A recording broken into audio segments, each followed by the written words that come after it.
Welcome to Afros and Audio's Black History Month interview series. My name is Talib Jasir, founder and CEO of Afros and Audio Podcast Festival, the first two-day conference for and by Black independent podcast creatives and audio professionals.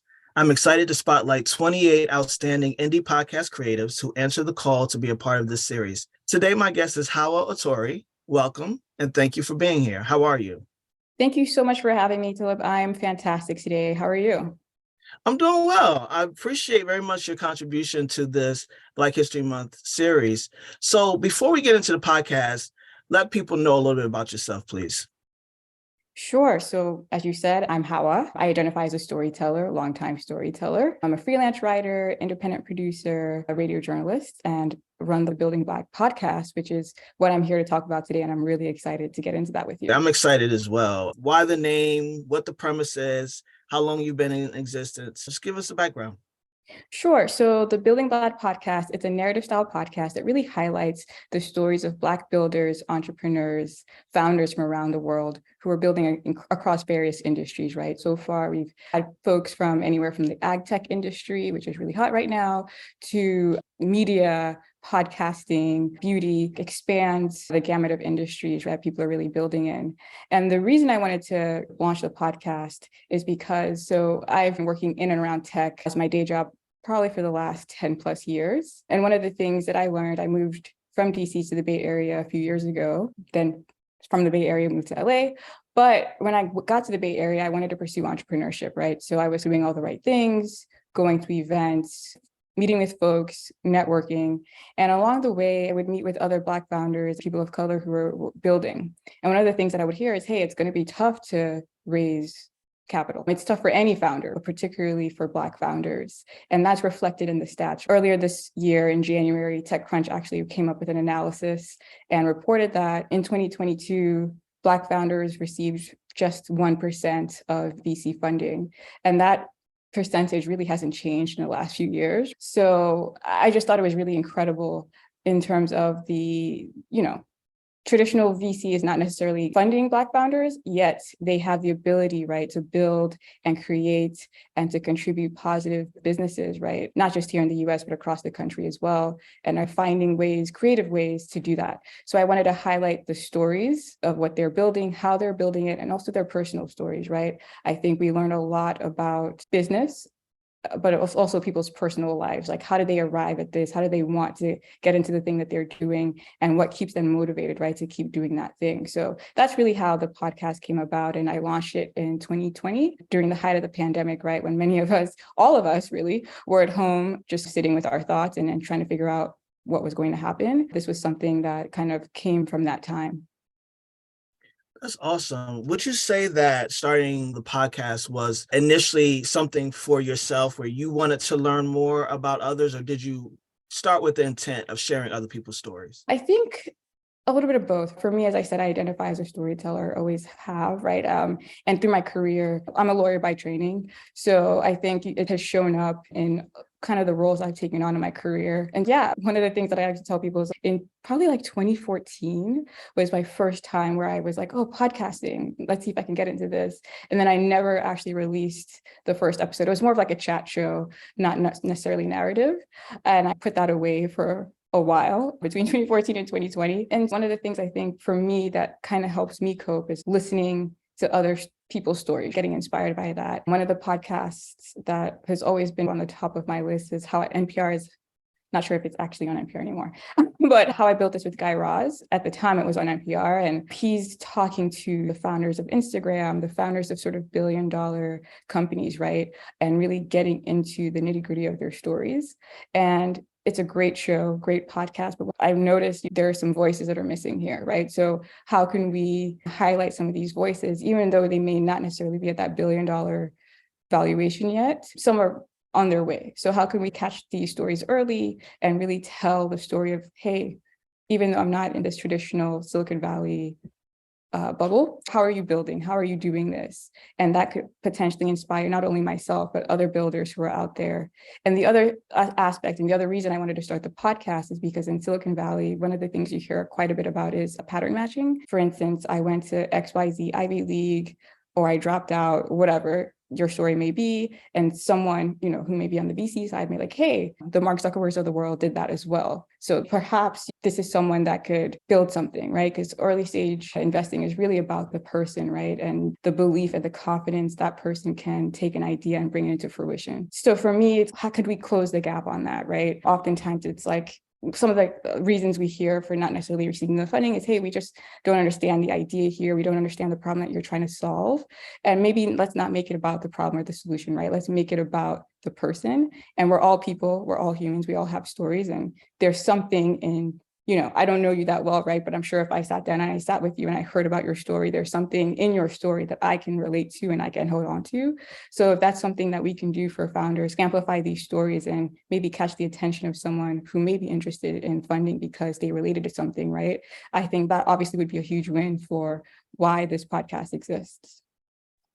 Absolutely. And what would you say has been your biggest takeaway as you have talked to different people, heard different stories? I can only imagine that it's expanded even some of the thoughts and the beliefs that you started out with. How has it expanded since you began in 2020? I think some of the common themes that from the guests that we've had on the show so far, it really comes down to that self-belief, right? Just believing that the thing that you're doing is worth doing, because the entrepreneurs will tell you that you're going to hear a lot of no's. You have to have that belief, right? But also in terms of community,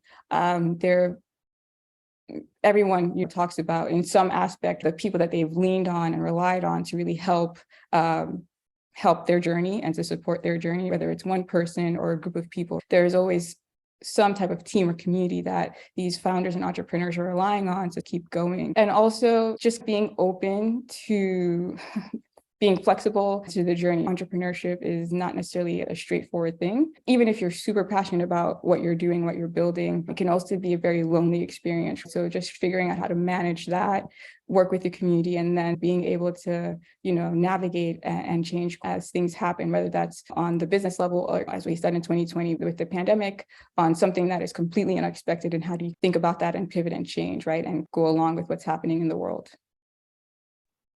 Yeah, that's super important. And I'm wondering, as you approach the conversations, are you all focusing on identifying the problem and providing solutions? Has there been any really solution-focused outcomes of some of the conversations? Have connections been made that you are aware of since starting the podcast? Not that I'm aware of, but in terms of wins or things that I think have been huge for me in terms of just starting this journey with the podcast, going into the third year. Number one is just being able to find these stories and tell the story in my way, right? I remember one particular episode that I did was two co-founders and spent a lot of time, both of them, both together and individually.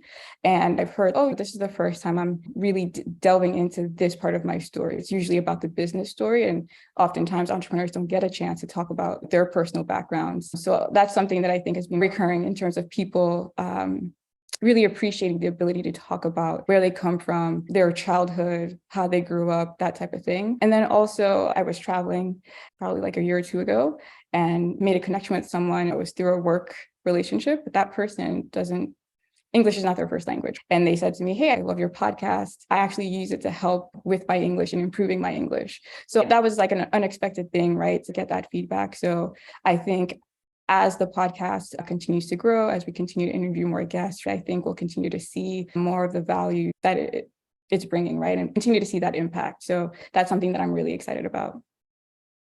That's amazing. I love that. And I love that story about just learning English from it. That when you think about it, that happens so often. And for it to be your podcast, that's pretty cool. that they're It using. was pretty cool. I was like, wait, that was something that I wasn't even expecting. So that was good to hear.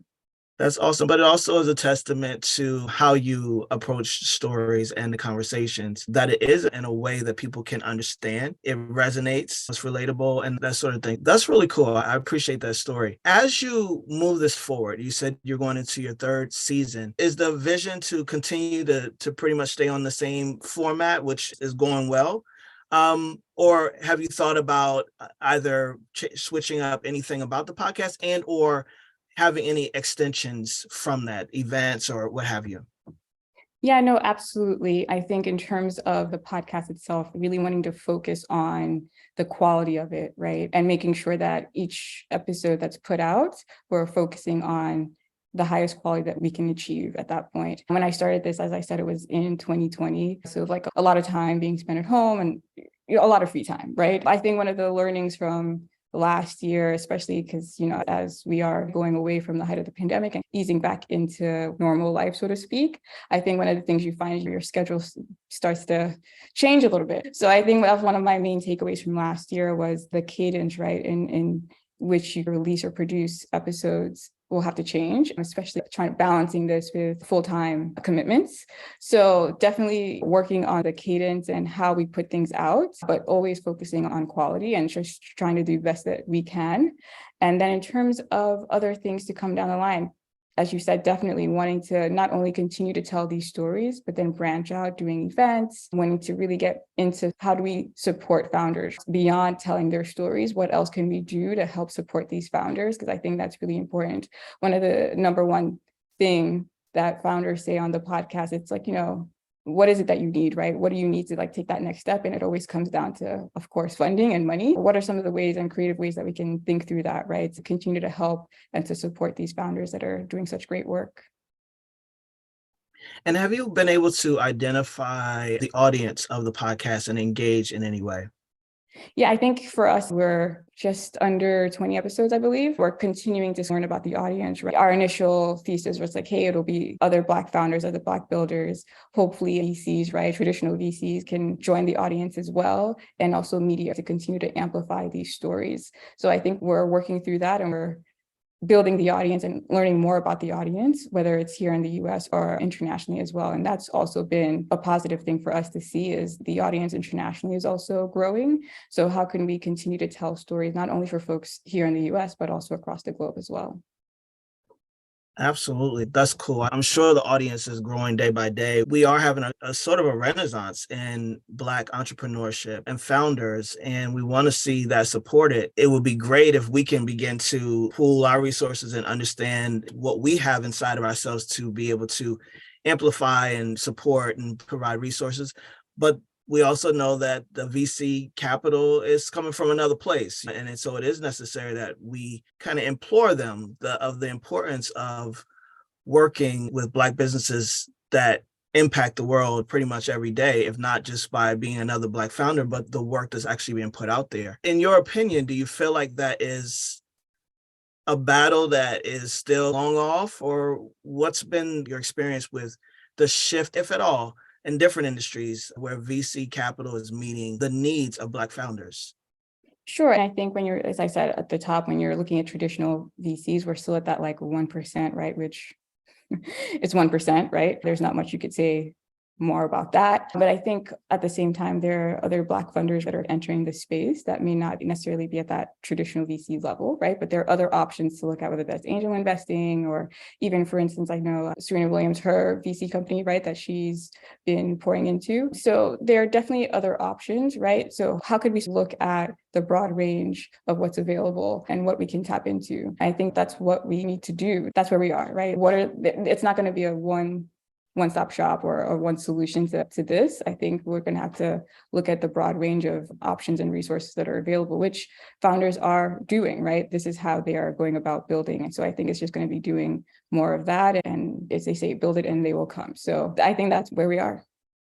Okay. Are there any particular stories that you told that really you would say had a personal impact or inspiration, influence on yourself? Oh my goodness. There have been so many.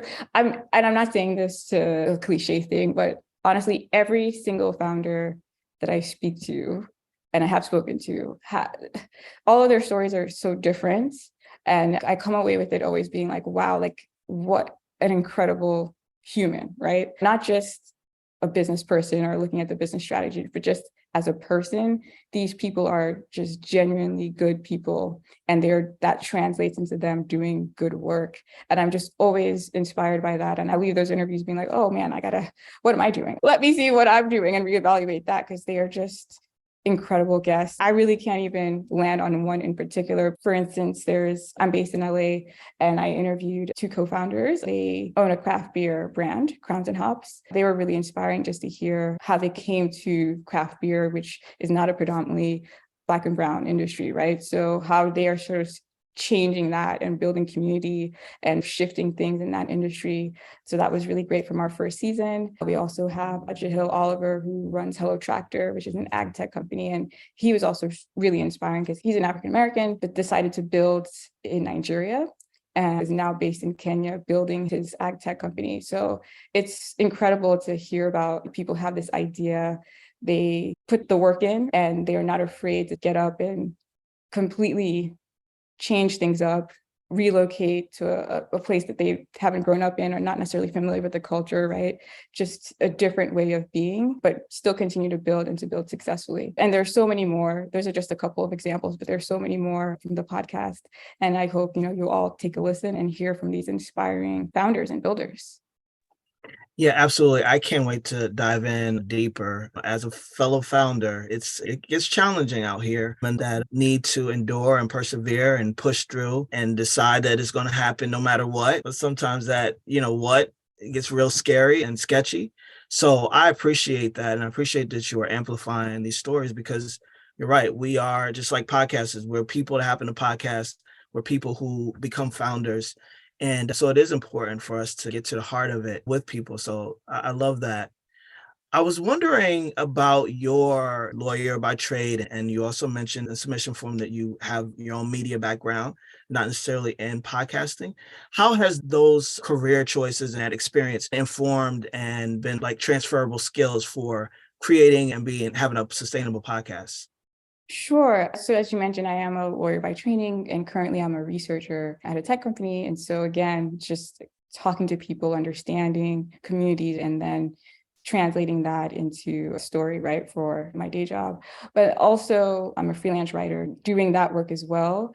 And I think one of the things why I wanted to get into podcasting and audio storytelling, right, is it's different when you're reading something versus when you hear the source speaking about it. And I think there's just a different element in terms of the emotion it evokes when you can hear someone tell their story in their voice. I think in my career, from being a lawyer to being now a researcher, I've had various roles in between, to freelance writing to now podcasting. I think storytelling has really been that bedrock and that foundation of all of the roles that I've had. And also one of the things, and part of being a lawyer is sort of advocacy and inspiring people to make decisions. So that really is what drives me. Is every story that I tell is not just, okay, I'm telling this story, but how can we tell this story in a way that is going to inspire people and move people to act and move people to make a decision, whether that's like on a very personal level, something that they can do for themselves or something that they can do within their community. So I think having that in the back of my mind every time I'm doing an interview or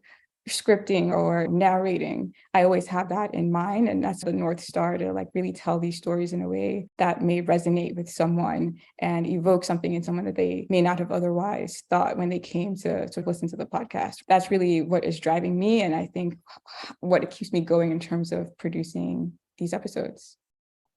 Yeah, it's something that is personal to you as well. And I think that is what makes it so great, is that you're actually amplifying and almost having these founders that come on being an extension of the voice that you have created for yourself and said, listen, this 1% gets to be more. Let's bump it up because it's possible and it's necessary, but not just having to be the one that always says it and is the loudest voice in the room for it, when there's other voices that can confirm and validate the need of support. And it is, again, speaking for myself, that funding is the biggest crux of our situation. I was watching Zora Neale Hurston documentary the other day, and the person mentioned, they said she was brilliant and she always had limited resources. And if she had unlimited resources, the things that she could have done. And this is in the 1920s, and we're still going through the same thing. So it's so important that we continue to, one, demand what we get to have, but also be in a conversation of creating what we need as well. And sometimes that is just a conversation. So you're doing really important work, and I love it. And I can't wait to continue to listen to the podcast. I appreciate that. And one thing I wanted to add is I've been talking about the storytelling, right? And I would be remiss not to mention I work with a team, right? So I work with an editor and also a sound design person, and they are great to work with, right? And they really sort of make these stories also come to life, right? It's not just me behind my computer writing a script. Obviously, that's a huge part of it, but also in working with, like sound design. And for me, one of the surprising things that's come out of this is I would never have identified as someone that was musically inclined. I like a good song here and there, but when you're creating these episodes, especially narrative, right, and you're telling someone's story and it gets to maybe an exciting part or maybe a bit of an emotional part, right? Like, how do you pair that with sound to convey that story and tell it in that way? Yeah, I really wanted to mention that because I think that really brings it home, right, in terms of really telling these stories and working with a team that has been supportive in doing that with me. Absolutely. No, I heard the we. I've asked everyone who says we, who is we, because it is important that we acknowledge the team. So if you want to shout them out with their names, then feel free. Yeah, Hauwa Otori, who also happens to be my sister, is my editor. And then Kevin Edwards is my sound designer, and he's really fantastic. So they're both great people to work with. That's awesome. And did you start out the podcast saying, I need a team, or was that something that developed? I think it just developed organically. I knew I had the vision for how I wanted the podcast to sound. And so it was just a matter of figuring out who would be the best fit for that, working with different people and understanding that process and learning along the way, and then ultimately landing on the team that I have now. So I think I had the vision and it just evolved over time. No, it's good. And the reason why I asked is because there's a lot of podcasters who need a team. And for reasons that could be limited resources or not knowing how to delegate, that doesn't happen. But it definitely supports in the sustainability and, as you said, the quality of the project that you're putting out. So shout out to the team. And I'm glad we were able to acknowledge them because they are important to the work that we're doing. That was a great tip. And like I said, we needed to talk about that, having a team. But anything else that you'd say to a podcaster who wants to make sure that different voices, different stories are being told, and or just wants to create a podcast in general, whether aspiring or veterans who are thinking, you know what, I've had enough, I'm ready to get out of this. What tips would you give them? Oh man, I think for the folks who are potentially thinking about starting a podcast, right? And I think I would say just do it, right? I think for me, the first thing that I did, which, I always do is, hey, I want to do this thing. I'm learning how to do it. The first thing that you do is not necessarily going to be the best thing, right? So don't be afraid to learn. Like I took classes. So I took a couple of podcasting classes just to get into that space, see what other people were working on, understand what, my voice, and start to figure that out. I think understanding your editorial voice is really important when you're doing a podcast, whether that's a chat show or more storytelling narrative style, and just really, working on the craft, right? Understanding what's happening in the industry, understanding what's trending, understanding where do you want to fit in. You don't necessarily want to follow trends all the time, but just understanding the industry and what's happening in the market, I think is really important while you're building that skill. And then just doing it, right? And putting it out in the world and then iterating and improving and learning along the way. I think that's really important. I know I definitely overthink things. So I can relate to someone who's, oh, should I do this? I don't know should I put this out? Just put it out. Just put it out there. It'll be great. And if it's not, still great. You've learned from that and you'll do better the next time. And for folks who are more seasoned, thinking, oh, I don't know, I think, this is just an incredible, exciting time for the industry. Yes, everyone says, and I know another guest on this series was like, oh, there's so many podcasts, and there are so many podcasts, but I think ultimately the industry will take shape. But right now, I think it's an exciting time to be a storyteller. It's an exciting time to be in podcasting and just continue to tap into why you got into this in the first place and what kind of impact do you want to have that can keep you going, even if you've been doing this for some time now. And I think we're in an interesting time when it comes to the industry. Absolutely. And the market is far from saturated. YouTube is saturated, and it doesn't stop. A million people are going to upload a video today. So we're good. The podcasting industry. Absolutely. And speaking of something that you mentioned in the beginning of talking about, that was not following the trends.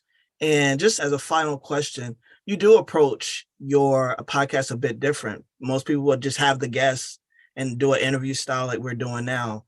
And you approach it from learning from them, doing the research, and then pretty much narrating that story. How did you come up with that format and approach to the podcast? Yeah, as I mentioned, how I built this was definitely an inspiration. And I think it's a bit of a mix, right? You hear the narrative, but you also hear like the interview the back and forth between the interviewer and the guest. And then also This American Life, an incredible program. And so they also have that mix as well. But that was just something that I knew I wanted to do. I didn't necessarily want to have a chat conversation, and especially when you're talking to someone and telling their story. I didn't necessarily want you hear my voice, right? But I'm not the focus. I'm just kind of telling the story and helping move the story along. I wanted guests, right, to really shine through and be able to tell their story and to put their voice to that. So that's really why I wanted to do that. And also bringing in, as I mentioned earlier, being able to then play around with the music and the moods and how do we pair this sound with this audio and this line of text and just telling that story. I think that's really why I took that approach, was not only to highlight the guests and tell their stories, but also to, again, lean into the storytelling a little bit more. And that's really why I took that approach. I think for me, that's my comfort zone and being able to do that. And for me, also challenging myself, right? Because sitting down, thinking through the interview, figuring out how do I tell this in a way that is compelling and interesting, right? And really puts the spotlight on the guest is a challenging thing to do. And so for me, having that challenge was the way I wanted to go. That's perfect. So anything else that you'd like to let people know about yourself, the podcast, anything else that you want to promote? And then please share how people can get in touch with you. Sure. So you can find the podcast. We have our website, buildingblackpodcast.com. You can also find it on Apple, Spotify, wherever it is that you're listening to podcasts. The official title of the podcast is Building Black Podcast with Hauwa Otori. So you can find us there. And yeah, I just hope that you join the community and folks are able to take a listen and hopefully get inspired and continue to follow us along our journey. Awesome. Well, thank you so much for being here. I really appreciate it. I appreciate the conversation. I'm looking forward to, as I said, listen to more of the podcast because I'm sure there's some things that I can relate to inside of it. Social media, do you have anything you want to share with that? Or you can follow us on Instagram at Building Black Podcast and then on Twitter as well.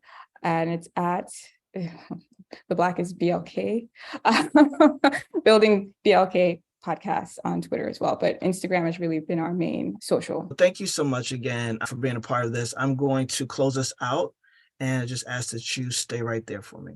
I want to give a big thanks to our Afros in Audio and Black podcast community for supporting our commitment for community and collaboration. If you'd like to join the Black Podcasters Association, the link will be in the description below. And if you want to join us at the 5th annual Afros in Audio Podcast Festival, visit bit.ly/AFAUFAQ, which will also be in the description. Follow us on all social media channels at Afros in Audio. And thanks again, Hauwa, for being a part of Afros in Audio's first ever Black History Month interview series. I really appreciate your time. Thank you for having me. Happy to be here with you.